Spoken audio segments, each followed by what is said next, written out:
Thank you, Team Tala, for your kind praise, some of which I'm certain were exaggerated. This is the final speech of this session. I'll try to keep it precise. And thanks God there is no question answer session, otherwise certain people out there to take a revenge of my questions which I raised during table topic session. Well, my project 4 is all about a previous journey and a kindness of a stranger.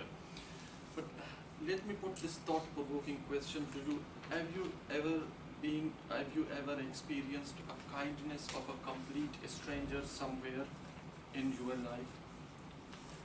Well, thank you. I also did it, and I did it way back in 1989 in my hometown.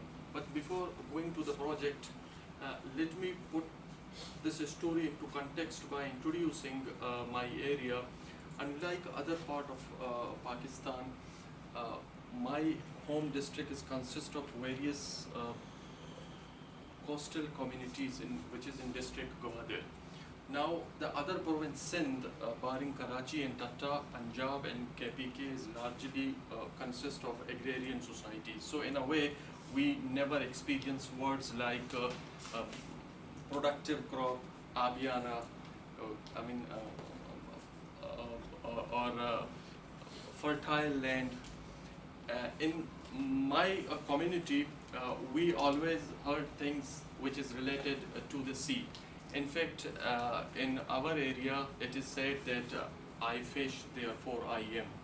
Or a time wasted in the sea, time wasted will. Or a bad day in the fishing is better than a good day at work.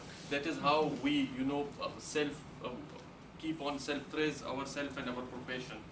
Now, sea is not only a primary livelihood, but also a part of entertainment for us. Actually, I prepared some slide of my area, but unfortunately they are not working due to the technical edge. That would magnify what related the things which I am saying. Anyhow, as I said, it's part of the entertainment.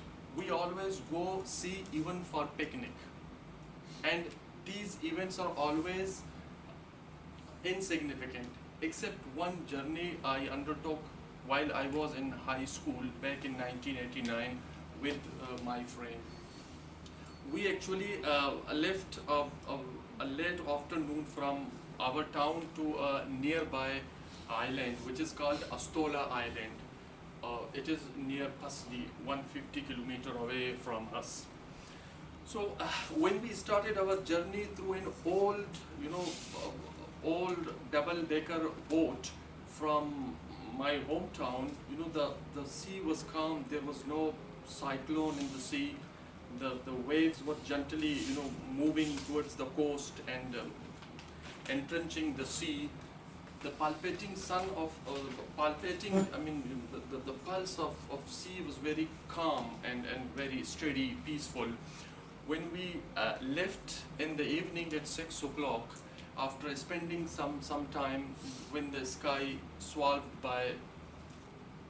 sun rather swallowed by sky in the evening, we started our journey in the darkness. Since we were all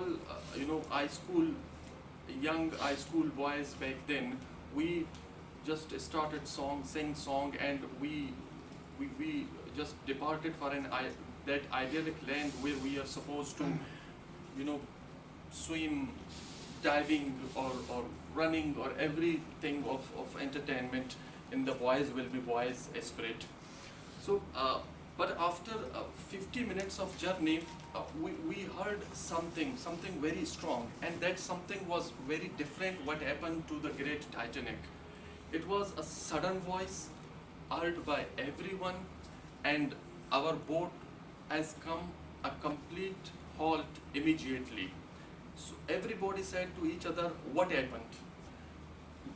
The crew member who was preparing our food come to the front side of the boat, and then they said the boat is damaged, but this damage is not serious. We can carry on up to a coastline which is almost away from 90 kilometers from our area, and then we can repair it with the help of other people who are fishing around.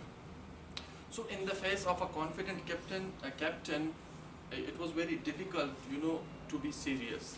So we just took our dinner and slept somewhere in the boat. But by next morning, what we thought is the water is gradually coming inside the sea. So we constantly then empty our boat from the water, and at the same time the crew was, literally drag the boat to the nearest coast area. But then we were alone, and we spent all the night from that piece of land because no one was there to help us. In the early morning, when the sun rises, we were happy that someone will find us. But even that someone was nowhere to be seen. By the evening, one of us threw out an idea to distribute ourselves, and we were 12 by the way, and distribute ourselves and go into various directions so that we can see any member of our community who is fishing around. After 6 hours, when nobody was there, a sort of fear, a fear of death, creep inside our mind, and then the fear started to dig into our mind and said that perhaps it is natural that, nature always indicates the death-inducing situation inside you when you are in danger. Anyhow, after finishing all edible things, now what we could do was to sit shocked and uncertain what to do. Meanwhile, we started to call, this is the distress call. We usually, when we do this in our coastal area, it is a distress call that we need help from someone. After doing 6 hours like this, we finally, got someone. Someone came to me from nowhere. This gentleman appeared from nowhere. He was very poor fisherman who was fishing, who was doing his fish all night and wanted to go home. But then he found us. And it was really difficult even to talk the stranger, because we were brought up in a sense that a stranger are always dangerous. We are not supposed to talk with them, let alone taking help in that scale. But the situation demanded us that he should take help from us. Then he took us, after a lot of efforts, he took us and we left our boat over there. This gentleman took us to the nearest town, and from where we called our families.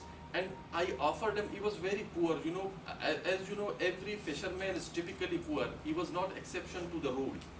We even offered him money. He gave us biscuit and water. We offered him money, but he refused. He said, just, imagine that I was out there for a picnic also, and I needed some exercise. He said, while he dumped us in the nearest town, like a cowboy in English movie, he just rode off into the sunset.